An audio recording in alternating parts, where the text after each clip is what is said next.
KUAM TV8, home of the Milan Cortina Winter Olympics. Coverage begins February 6, 2026. Brought to you locally by Bank of Hawaii. Reach your possible. KUAM News headlines are presented by Calvo's Insurance, protecting Micronesia for 85 years. Matson and the Adai Itano program. Apply at matson.com and McDonald's of Guam. I'm loving it.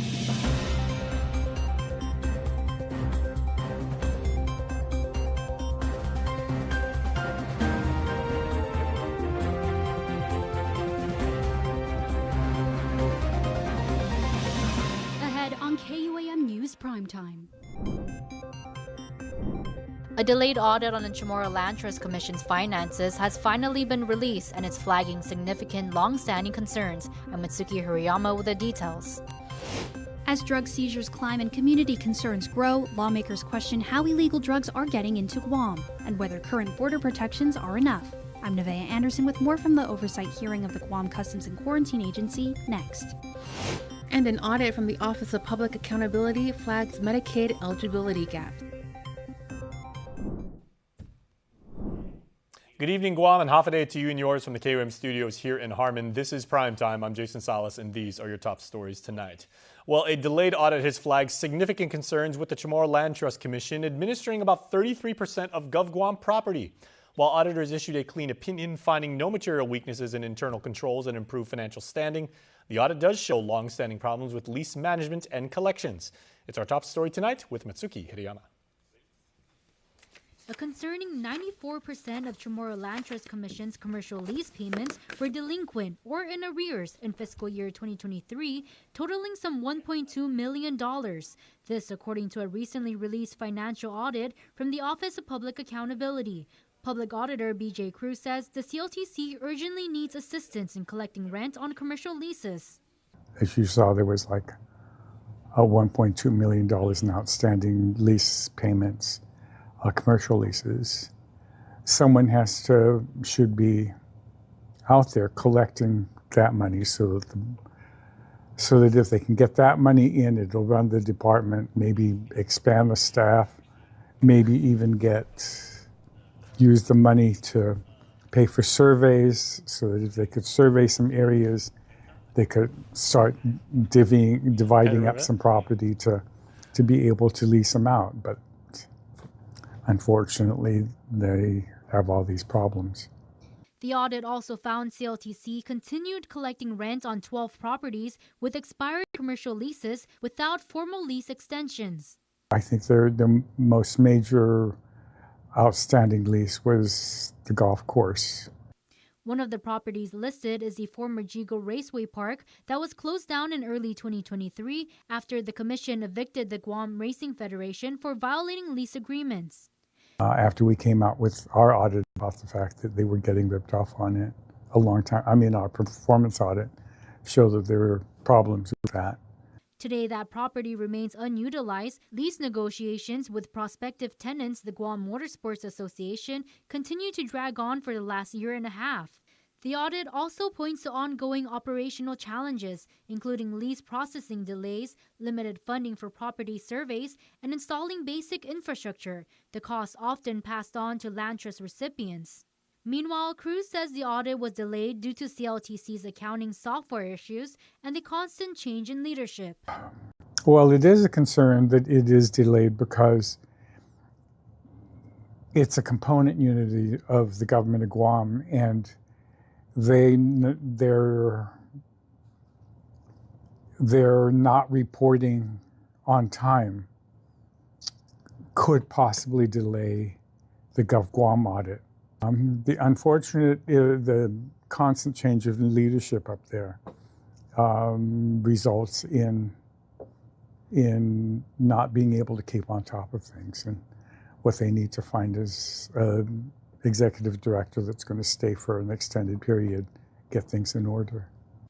The last permanent CLTC director was Alice Tyron, who stepped down in 2023. Following her departure, the role has been filled by interim leadership in an acting capacity.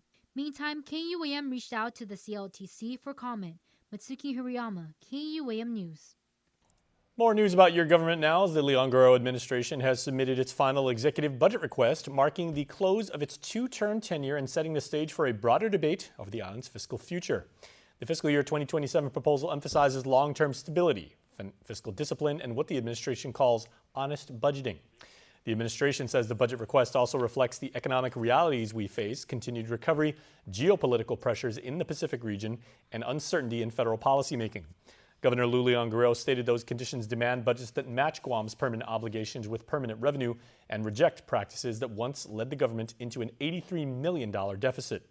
The Magahaga says their disciplined fiscal management eliminated that deficit, restored reserves, and allowed tax refunds to be issued within weeks. The EBR is also built entirely on revenues projected for 2027, avoiding use of prior year excess funds, one-time fixes, and what she calls accounting shortcuts. It likewise maintains the current 4.5% business privilege tax rate, arguing that undercollecting revenue while maintaining permanent costs only postpones deficits. Priorities include public safety, health care, debt obligations, school construction, corrections modernization, and homeland security.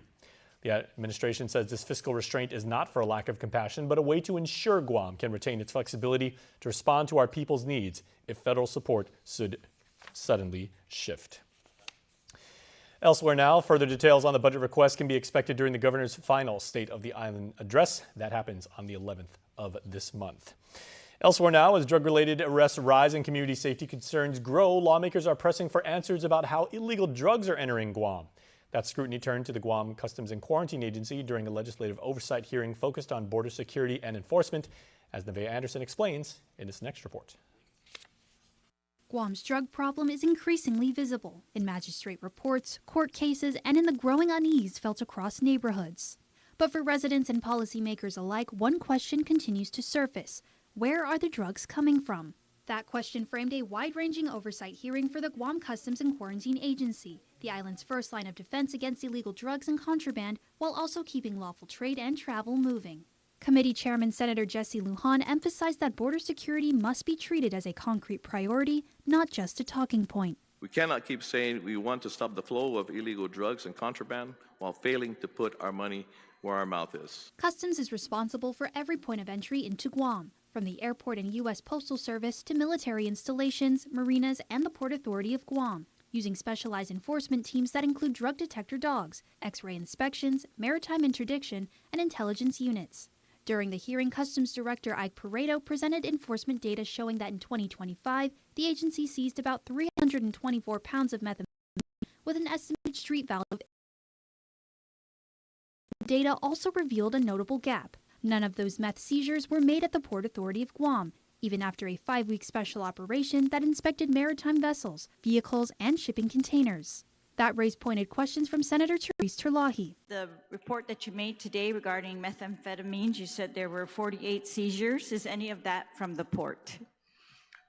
Not with methamphetamines. You just really believe that there's no methamphetamines coming through the port? I just believe we haven't found it yet. We're still looking. The discussion unfolded as Attorney General Douglas Moylan continues to call for 100% inspections at the port, previously alleging that vehicles remain uninspected for days, creating opportunities for drug movement. Pareto disputed that account, saying canine inspections were conducted and the delay occurred because an importer failed to appear for clearance. While Customs leadership acknowledged the port is vulnerable, as any border is, they told senators that intelligence-led inspections and safeguards are in place to prevent tampering and detect illicit drugs. For lawmakers, the hearing underscored a persistent challenge, ensuring Guam's borders are adequately staffed, funded, and monitored, while confronting a drug problem that continues to affect communities island-wide. Nevaeh Anderson, KUAM News. Elsewhere in our rundown, hundreds of millions of dollars in Medicaid benefits, but auditors say the paperwork meant to protect the system did not always keep up. A new government audit is now raising red flags about how Medicaid client eligibility is handled at the Department of Public Health and Social Services. The Office of Public Accountability released the second part of its performance audit on Medicaid client eligibility, examining files from fiscal years 2023 and 2024. Auditors reviewed 30 client files and identified widespread documentation and compliance gaps, including missing or late Medicaid application forms, absent eligibility documentation, delayed or missing change reports, and off-island referral forms, and a lack of required notices of action informing clients of eligibility decisions. In some cases, eligibility decisions were made without proper signatures or timely documentation from eligibility specialists or clients. The audit found more than $400 million in Medicaid benefits were provided to an average of more than 35,000 clients during the review period. While auditors did not identify question costs, they noted some benefits could be tied to prior fiscal years because of documentation deficiencies. Auditors issued 7 recommendations calling for stricter and more consistent compliance with application, documentation, monitoring, and notification requirements, saying corrective action is needed to protect the integrity of the Medicaid program and restore public confidence. The Department of Public Health and Social Services disputed several findings, but later submitted additional documents. Auditors noted the department's filing system still needs improvement to ensure records are readily available during inspections. Jonagan Charfres, KUAM News. From federal court, more evidence in the pandemic unemployment assistance fraud case has now been handed over to defense attorneys. And according to a January 30th status report filed in the District Court of Guam, Assistant U.S. Attorney Benjamin Petersburg says prosecutors completed a review of 3 hard drive extractions and made them available to the defendants. Defense counsel for 3 of the accused provided storage devices to the U.S. Attorney's Office to receive the data, with the FBI assisting in the transfer. Those completed transfers were delivered to attorneys for Charissa Tenorio and Winnie Jo Santos, while a 3rd transfer for Tina Sanchez was still in progress and expected to be delivered shortly. The case involves 7 defendants accused of participating in a scheme allegedly filed about $1.9 million in federal fraudulent PUA claims. Among those charged are Lieutenant Governor Joshua Tenorio's sister, Charissa Tenorio, Frankie Rosalind, the father of her children, and Matthew Tapaznia, the LT's partner. The trial is scheduled for late September, with Judge Michael Berdalio having ordered both sides to file status reports on their discovery review by the 19th of this month. Pretrial motions are due in mid-July, with a pretrial conference set for September 11th. All 7 defendants have pleaded not guilty and were released under court-imposed conditions. Please stay tuned, everybody. Primetime will continue right after this. You're watching KUAM.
Get double the speed at 0 extra cost with GTA Fiber. Experience super fast and reliable fiber internet speeds, now starting at 200 Mbps to 1 gig, with upload speeds just as fast as download speeds and 100 times faster than cable internet. You can enjoy lag-free gaming and clear video calls. Fast is also affordable. Sign up for Fiber 200 for only $70 a month. Visit gta.net or call 644-4482. Don't need a work break, keep the smile on your face. The moments you can't replace, and I'll be around. Whoa. You can count on me. You can count on me for life. Wherever life takes you, we're always here for you. Calvo's Insurance. Count on us for life. Anything's possible. I push to the limits. I climb every wall. I keep on believing. Anything's possible. If there's one thing we've learned, it's never to underestimate the spirit and strength of the people of our island home. Which is why at Bank of Hawaii, you, your dreams, and your possibilities will always have a home. Reach your possible with Bank of Hawaii. Welcome back to Primetime, everybody. A significant part of the federal government was shut down today as Congress works through a long-term funding plan. This comes after the package was held up last week in the Senate over concerns around funding for ICE operations following the killing of 2 American citizens in Minneapolis. But it's expected to be brief, with the Speaker saying over the weekend he thinks the chamber will vote on the bill by Tuesday. A new week in Washington and a new federal government shutdown. But House Speaker Mike Johnson indicates he thinks this one will be short-lived. I think we'll get it done by tomorrow. The House needs to pass 5 spending bills and extend the deadline to fund the Department of Homeland Security by 2 weeks to get things reopened.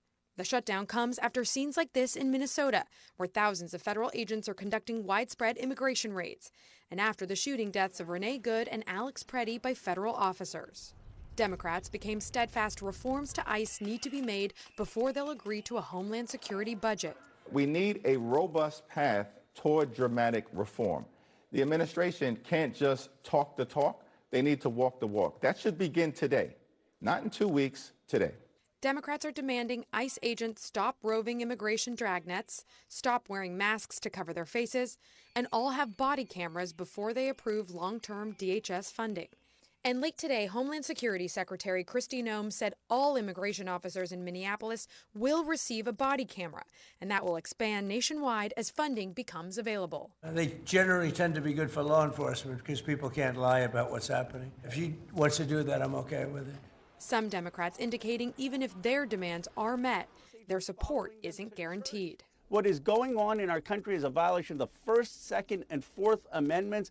I just, in good conscience, cannot vote to give more money to ICE agents as they're violating our constitutional rights. If the House can't agree to a deal, funding for the Coast Guard, FEMA, and TSA could all be at risk.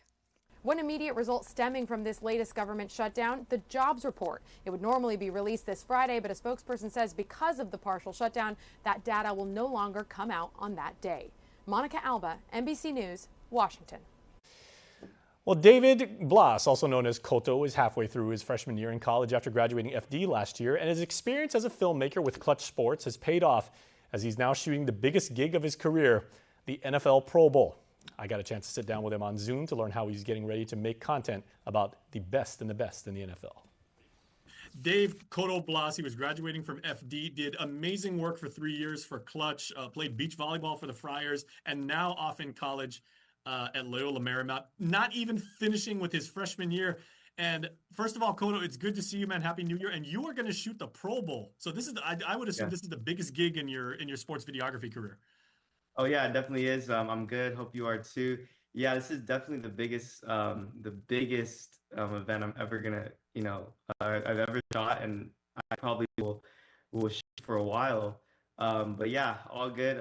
Just finished up my first semester and getting back into the swing of things. So now let's get to the Pro Bowl and everything. Tell me what your responsibility is now. You and I have both shot like some of these FIBA events, the really big basketball events here, and it's not like shooting interscholastic sports where, you can basically go wherever you want. And everybody's cool and they know you and everything. I mean, they are really locked down there. So, you've got restrictions, but at the same time, you can be as creative and as innovative as you always have been.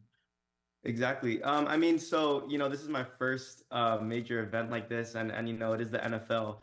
But relating to how I'm going to be shooting and the content I'm going to be creating, it's going to be a lot of just kind of interviewing the players, getting that type of media, and even just getting my own personal shots as much as I can. And then, like you said, it's not like I can just walk around like on Guam. I have all the freedom in the world, even shooting college sports, or even just the big major, even the high school games here. You have to stay in one spot. And then, when you want to move, it's at halftime or at the end of a quarter. So, that's pretty much how it's going to be. But in terms of the media and stuff like that, yeah, it's going to be a lot of interviews, a lot of questions, recap content, and stuff like that. Are you do you think you're going to fanboy if you Oh yeah, come in range of anybody? Who are you looking for most to see? For me, really just the two, the Patriots and the Seahawks, they're going to the Super Bowl. But for me, the player that I'm really excited to see, and this this might upset a few people, but I'm excited to see Stephon Diggs. I mean, he's coming back. You know, he was on an injury break, and you know, I watched a lot of his YouTube videos. He has a great media team. I'm just excited to just see him, you know, back in action, and really just to see all the teams. I mean, I'm not really excited for a certain player. I'm really excited to see everybody. I mean, this is my first time even being this close to NFL players, let alone, you know, interviewing them. So seeing as how you are a college kid and everything like that, what's going to be your pre-night meal before you go do that? Because I mean, that's how long is your shooting day? Is it just like a 2-hour window, or are you with these guys all day? It's so I like you said, yeah, it's probably about like a 2-hour window.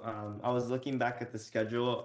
It's gonna be around that time. I don't think we're gonna be out the whole day, but it's gonna be, you know, still like a lot of stuff in a shorter amount of time. Okay. Yeah, definitely gonna be a lot. I mean, my pre-night meal, I mean, usually I like to go for like some carbs to just carb load. Get some pasta in or something. That's the like FD that. boy in you right there. Yep. However, you are in California right now, so whatever you do, just put avocado on it, and you immediately make it a California meal. Yeah, exactly. But yeah, a lot of my pregame meals for beach volleyball was just like pasta and just hydrating. But yeah, it's gonna be a lot thrown at me, but I'm excited. I mean, this is like much different than anything that I've ever done before. Now for a look at your world at home. It's always a fun time at one of our public parks, and here's a beautiful playground on a gorgeous day over in Barragán.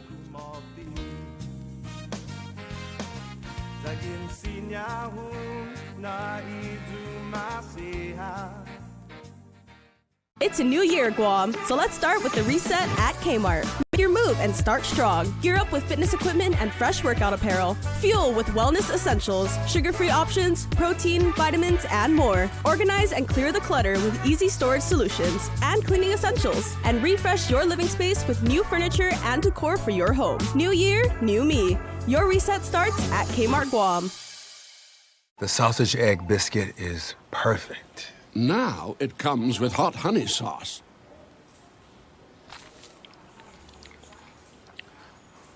I stand corrected. Of the more than 500 residents that call Toto Gardens home, more than 60% are kids. And for them, a new basketball court has been opened by Gura, giving everyone a safe, clean, and modern space to work on their games. With great fanfare and excitement to tip off, the covered court was opened. Positive activities and give alternative routes and avenues for growth, development, primarily for children in sports, providing avenues, getting them away from substance abuse and other bad influences is a commitment we remain committed to, with more projects to come. I'm so excited. We have big plans for this area. And actually, for the village, Polly, I wanted to tell you that hopefully in a few months we'll be groundbreaking on a gym just like this, right next to Toto Church. And so we're looking forward to expanding more opportunities for the youth of MTM. This is a facility rooted in familia. So while the facility is also going to host parties, weddings, conferences, gatherings, clinics, and tournaments, the governor held those who will use the hard court most to a high standard to be their best and be the pride of their neighborhood. When you come to play, can you make sure you keep this facility clean?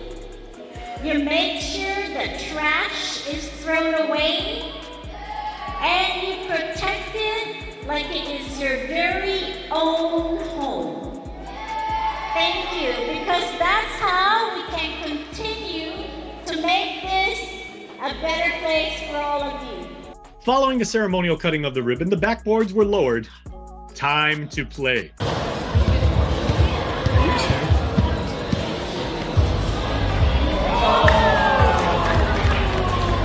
Okay, so maybe Lou and Josh's strength is their inside game, not necessarily from downtown. But the new gym, one of several planned for around Guam, makes winners of everyone. There are 118 units in this housing area, and there are a total of 562 household members, and of the 562, 325 of them our youth under 18 years old. There's also history in Central Guam too, as local heroes like Joe Blas and Joey Gogri grew up in the MTM area and crafted the games that would take them all the way to our men's national team, to coaching and off-island play. Where we can build recreational areas so that the youth can come to a safe environment, to be happy, to play with each other, to kid around with each other, and so that the mothers and the fathers, the grandmas, the aunties, the uncles feel safe that their children are playing in an environment that's protected.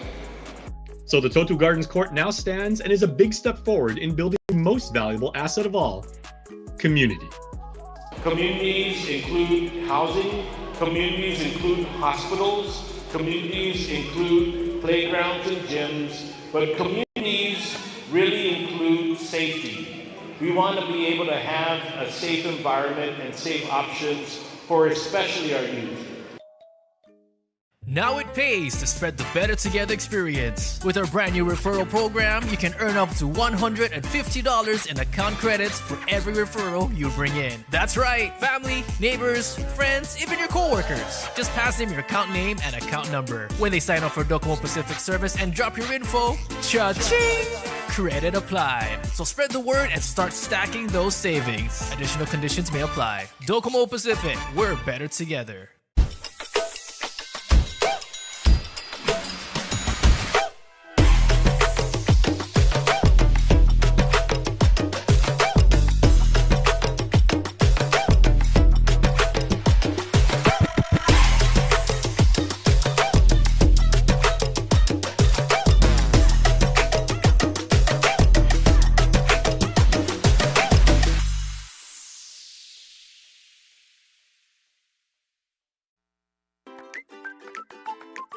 Giving Every Tuesday is brought to you by Raising Cane's Chicken Fingers, One Love.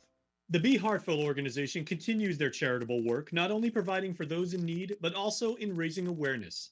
The premiere of a film this week presents a moving true life story shining light on a very real and very disturbing issue happening right here at home.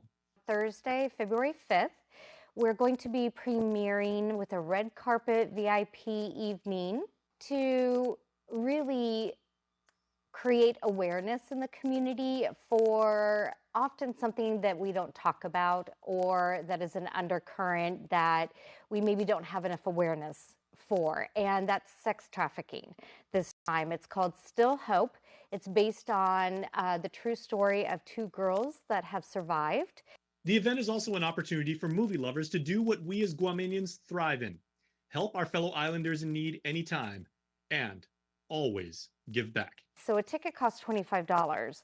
That's $12 for the seat, but the other half of that is going to be, the other $12 goes to feeding children here on the island in our meal pack program. And so that's the other celebration, right? Is that we're doing things to make a difference in the community.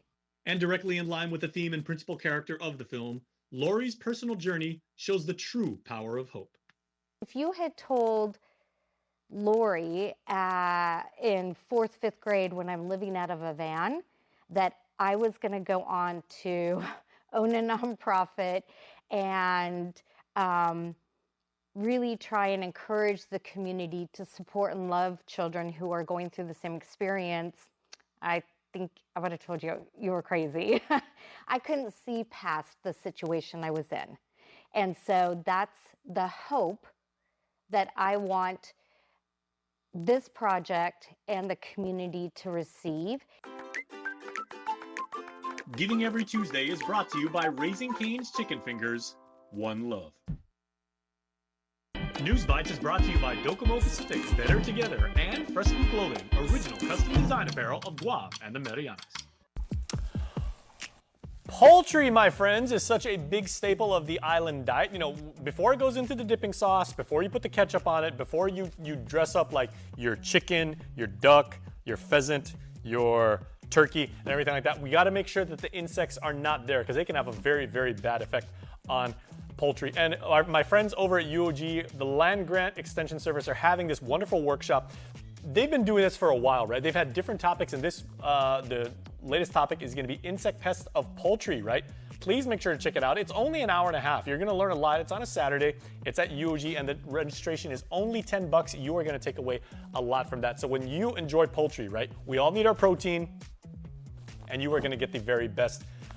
I love barbecue chicken, grilled chicken, baked chicken, like whatever. You know, I'm Chamorro, so I love chicken, right? And we need our protein because there's a golf fundraiser coming up, everybody, because Fat Tuesday, it is Mardi Gras season. And yeah, that was a beautiful transition, right? And we need to make sure that we can register so we can participate in this golf tournament. It is at CCP. They got great food down there, too. Hey, they got good chicken down there at CCP. This I know. $250 gets a player, a team of 2 players. Half of that lets you play if you were going to go singles. Speaking of Mardi Gras, Laissez les Bottins Rouler, let the good times roll, and the KUAM Women's Club this Saturday is having their wonderful Glam Rock and Funk Fest. It is to provide scholarship opportunities for young men and women all around the island. So let's support the KUAM Women's Club in what they do, and let's have a good time. They always throw a good party. All right, and your midweek game of the week, we have 2 of them. All right, the Celtics are heading from Beantown. They are heading all the way out to Dallas, where they are going to take on Cooper Flag and the Mavericks. And then Devin Booker is going to take on the Blazers. Yeah, all by himself. Literally all by himself. Hey, he just made the All-Star team along with Kevin Durant. They are alternates. Congratulations to those 2. Time for birthdays right now.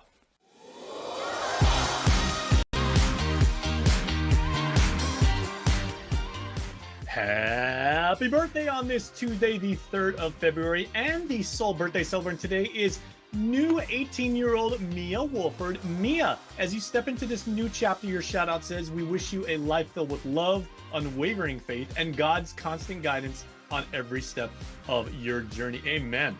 May you grow in wisdom and grace, love, all the love in the world. Dad, Grandma Irene, and your family, who is very, very proud of you. So Miss Mia, happy 18th birthday. We wish you a wonderful day and a wonderful birthday. Want to wish your special someone a happy birthday? Just click the QR code here on your screen or email birthdayclub@kuam.com.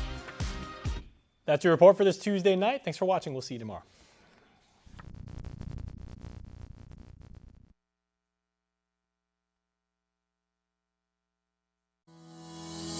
Thanks for watching Health, Home, and Lifestyle right here on KUAM. Check us out anytime on our YouTube channel, youtube.com/KUAM News, for all of our episodes about how you can live a happy and healthy island life.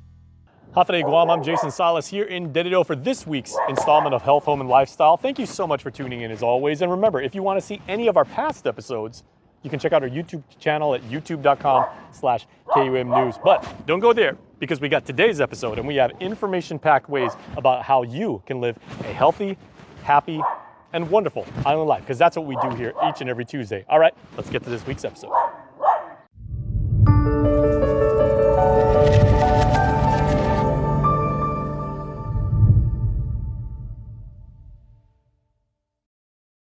It is Tuesday, my friends, so Hafide to you and your family. We hope you are all doing well. I know I'm doing well. Liz and Gina are really, really chomping at the bit to talk about today's segment here on House to Home, because we are talking about junk cars and what a negative effect they have on our community. Now, Gina, you actually brought this up, and of course, obviously, they're unsightly. They pose somewhat of a health hazard. The environment, suffers because of it.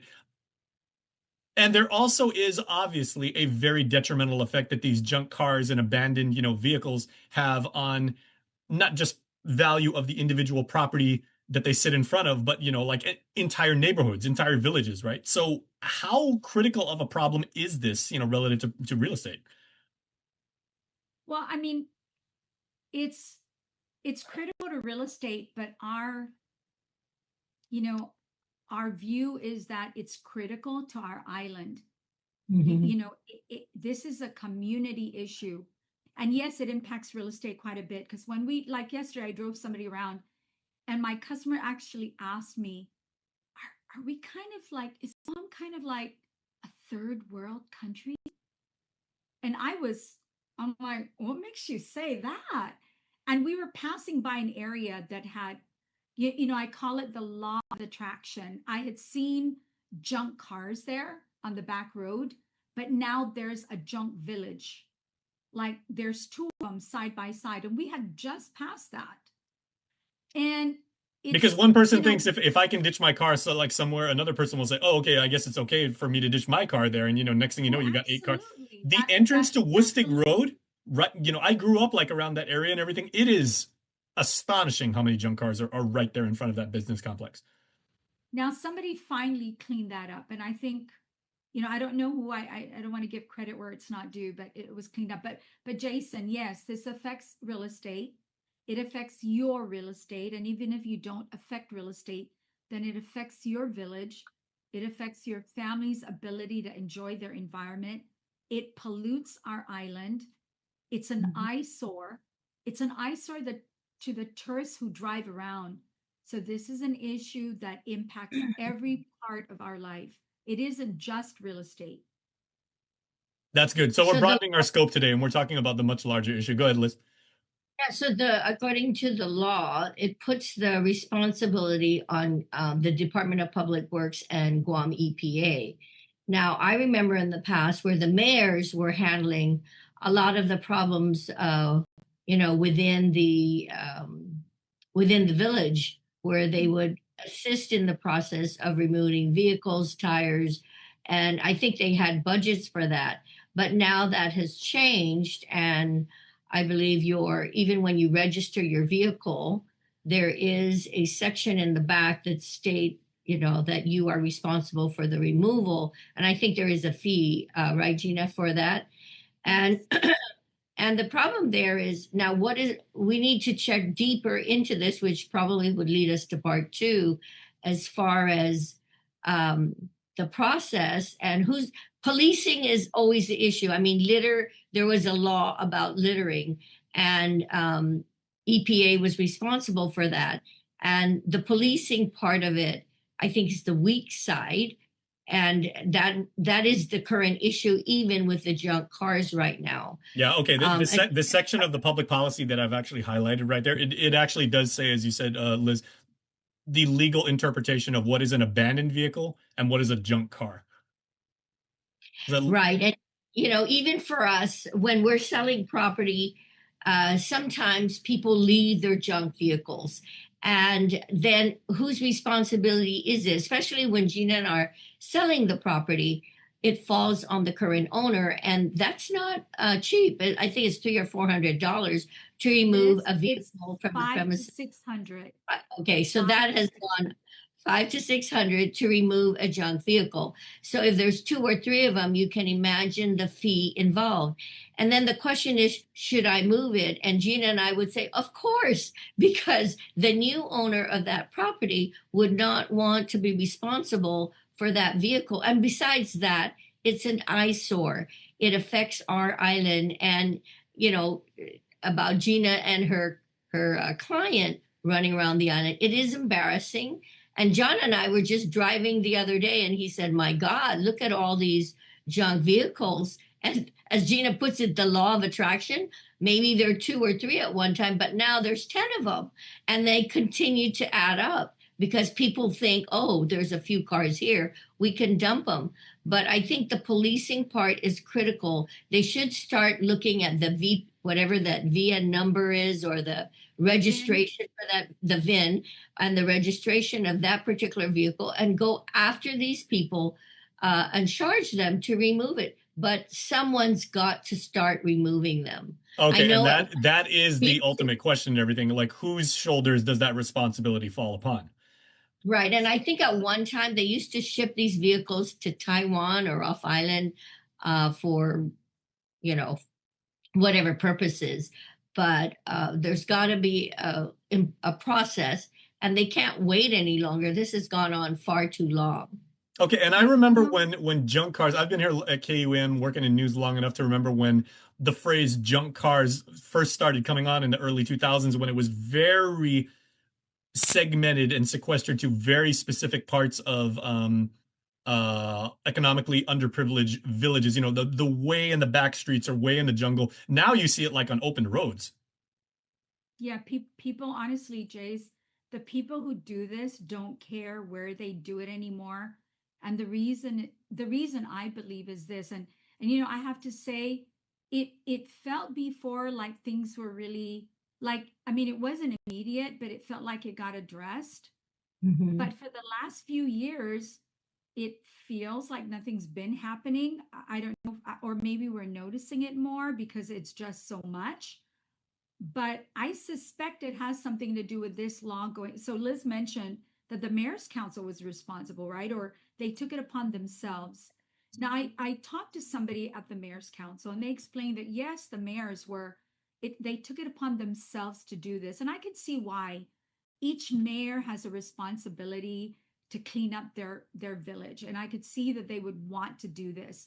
But when the law changed, and then now it's put under DPW and EPA. These are very big agencies, right? And I find that when you have a lot of people or not a specific person that's responsible, it it's like when you say it takes a village to raise a kid. No, it doesn't. It takes their parents, because then you've got two people that are responsible. And when you you say EPA and you say DPW, but who? Where does the buck stop? Who's actually responsible?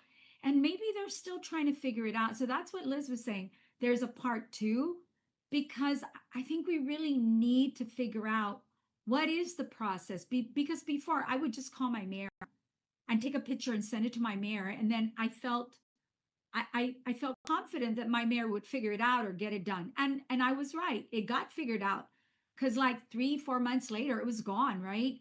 But now, if I see a vehicle, do I call DPW and just talk to whoever answers the phone?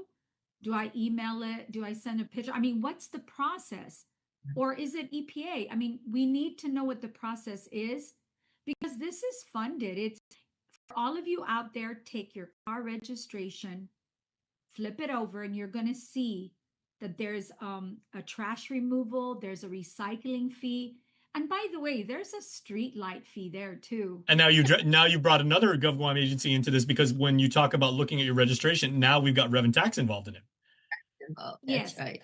So the law does say the revised 3760 that amended the old law. It says that the car has to be identified and that Revenue and Tax has to send a letter to the registered owner and give them 30 days notice, basically, to go move your crap. You see this all white meat chicken, breaded in tortilla chips? Here at Taco Bell, we're calling them, wait for it, nuggets. They're nothing like classic nugs, but you're just gonna have to accept that. I mean, we could have called them anything, really, like Derek. No backstory, just Derek. But nuggets is already baked into everyone's memories, and so is Hidden Valley Ranch, obviously. And we mixed it with Diablo. Diabolical. Crispy chicken nuggets from Taco Bell, a brand new classic. Just to ensure that these vehicles are registered under the tenants' names, and to make sure that they don't put any unauthorized vehicle that they don't own, or vehicles that will be junked and set there for the term of their lease. So I think the community is waking up in terms of what they want and what they don't want in their backyards.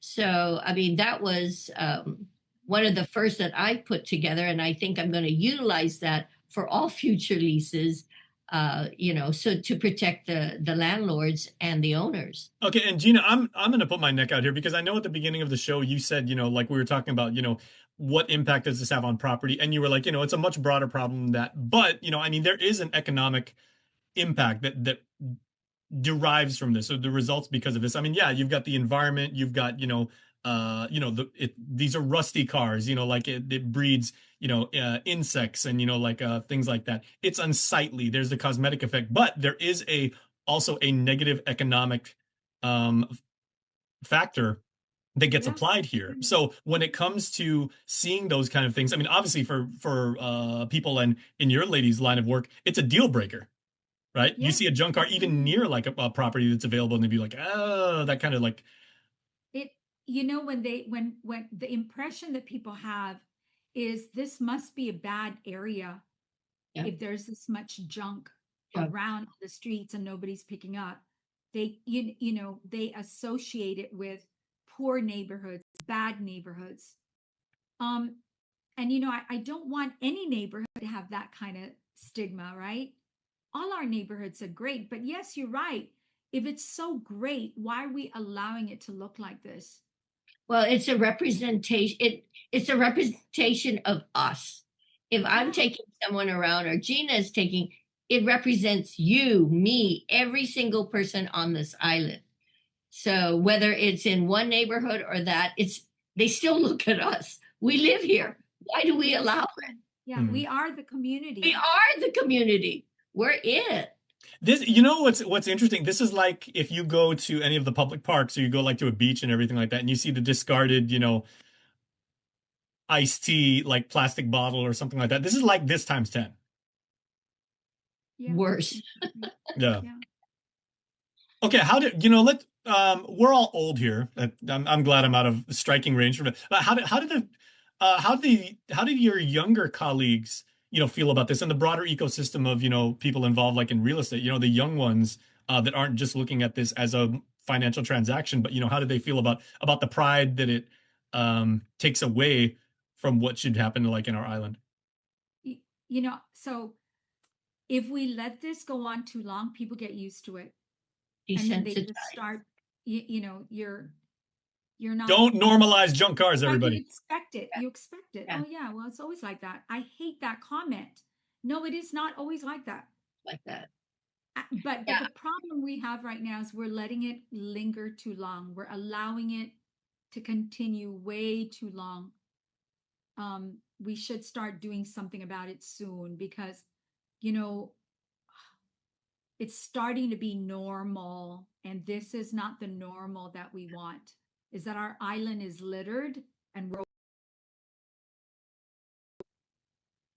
And this isn't just a regional thing. I mean, I know I've been just like, you know, citing examples from the north because that's where I'm from. But I mean, this really does affect like north, central, and south. Yeah. I think Gina, we should work on trying to get a grant for education that this is not acceptable. These are the items that are not acceptable for our island, some sort of campaign. Again, it starts with education, but I think proactive, people have to be proactive to get the attention that's needed. So if everyone here that's listening to this program, let's all get together and get proactive and start making the change, because I believe the change only begins with each and every one of us. Well, you know what? I say we're going to have change if we start looking up the VIN numbers for these vehicles, because let's face it, not everyone's doing this, but the ones who are, we need to make that change hit them at their home, because the VIN number will tell you who the vehicle belongs to. And you really need to go knock on their door and educate them. And if education means that you go to jail for abandoning and littering our island, or you pay the fee, that's how you make an impact, by punishing the people who actually commit the crime, not by punishing everybody because we're all part of the same boat. No, we're not. I've never abandoned my vehicle anywhere. I will not throw my trash anywhere. So I don't want you to lecture me about it. I want you to go knock on their door, because their VIN number is on that car. Their name is registered to that VIN number. If you tell me who they are, I don't mind. I'm not shy. I'll go knock on their door and tell them.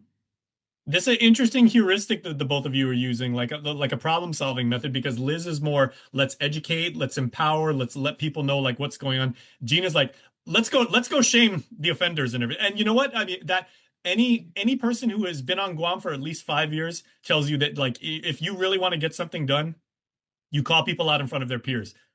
My late grandfather, whenever I messed up and everything, he would lecture me in front of my cousins. I'd never make the same mistake twice. And we can do both. It's very effective. Yeah. We can do both. We can educate, and we can knock on doors, and we can penalize the people who are currently doing it. I was going to say that same thing too. Education is for the future. Education will help for the future, but eliminating what's going on right now, you gotta hit the people that are doing it. So we could do so much, but I think the key here would be the government part in enforcement, because I'm sure there's, you go to Rev and Tax, there's paperwork involved for them to send something from them to Department of Public Works, and then Department of Public Works responding and taking action. It's all about the enforcement process, which requires implementation and action. So again, I think part 2, we're going to have to bring someone who's in authority to talk about what is that process so that we can start the enforcement process. You know, I wonder if the University of Guam will set up a task force with students who go out, take photos of the VIN numbers. They can then send it to EPA. EPA sends it to Revenue and Tax. These letters go out. I mean, we can create a whole system right here. You know, and UOG has that available because I just interviewed, you know, the UOG, you know, under the guidance of Dr. Austin Shelton. They have that UOG Green Growth Sustainability Group. There you go. And they actually do a lot of good work in identifying, you know, like what are different areas of the environment that need help or that we can preserve and everything. But yeah, I mean, it's not just like, okay, well, take care of the birds and, you know, make sure that the water's cool and everything. I mean, it's such a multifaceted problem. But yeah, this is something that yeah, we should get Dr. Shelton on the show. He's a good voice on this kind of thing. Well, you know, we'll reach out to EPA because really EPA and DPW are the agencies that are tasked with the enforcement of this law. Maybe we could reach out to them for the next episode and see if they might be willing and available to contribute to this story by sharing with us what is the process, what can we do as a community to help them do this work, because it's a lot.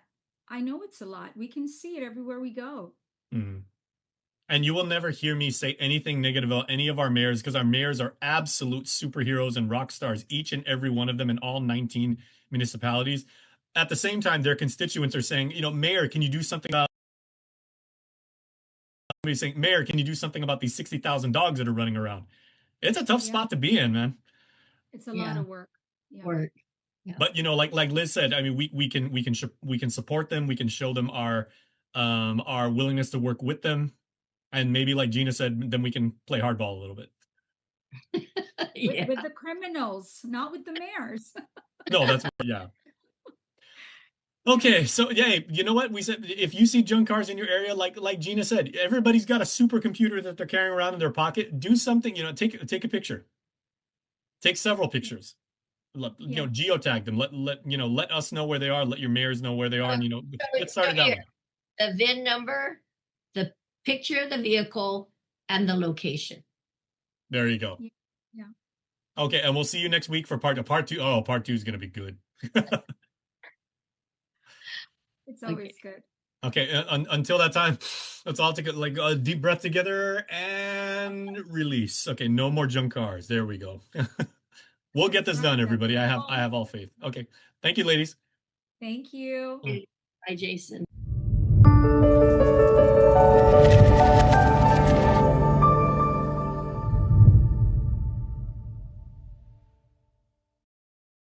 Guam's auto appearance specialist, Elegant Reflections, has been providing the automotive industry with professional detailing and car care products at its highest quality, from complete detailing, full interior detailing, exterior detailing, headlamp restoration, hand washing, seat and carpet shampoo, engine degreasing, undercarriage cleaning, paint sealant, fabric protection, paint oxidation removal, and so much more. Visit us at our new location. Call 646-5555 for an appointment. Elegant Reflections, Guam's auto appearance specialist, over 20 years of experience. Weekly Renewal is brought to you by Calvo Select Care. Half a day, I'm Claire Calvo, bringing you your weekly renewal. I am back with Risha again for part 2 of the series. Half a day, Rish. Half a day, Claire. Okay, well, it's a new year. Yes. So last segment, we focused on New Year's resolutions or intentions. Yeah. But this week, I wanted to focus on something I have found to be incredibly helpful. And I think you might be just one, probably the only one on Guam who practices quantum hypnotherapy. Yes. So first of all, can you just share a little bit about what inspired you to become a practitioner? For the quantum hypnosis? Yeah. Well, I noticed a couple of years ago, I think it was maybe 3 years ago when I got certified, hypnosis was starting to become a big thing in psychology. A lot of psychologists, counselors, therapists were saying hypnosis was helpful in their practice.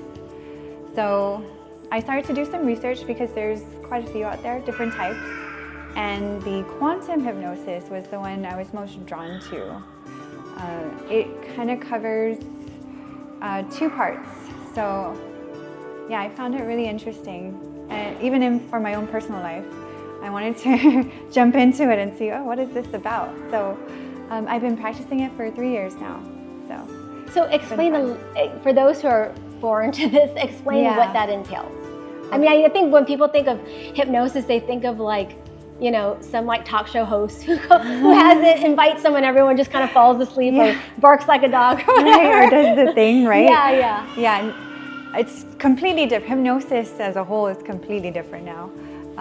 I think it just really, it brings you to, I forgot what the state's called, but the very relaxed state before. Like alpha or? Yeah, something like that. Yeah, I think this one in particular that I do brings you, or is supposed to bring you to the state right before you fall asleep. And from that state, you're completely relaxed. So we can kind of go into the subconscious and see what lies there. And there's so much in the subconscious. What is they said the percentage of we're living our life and a certain percentage of the conscious and another percentage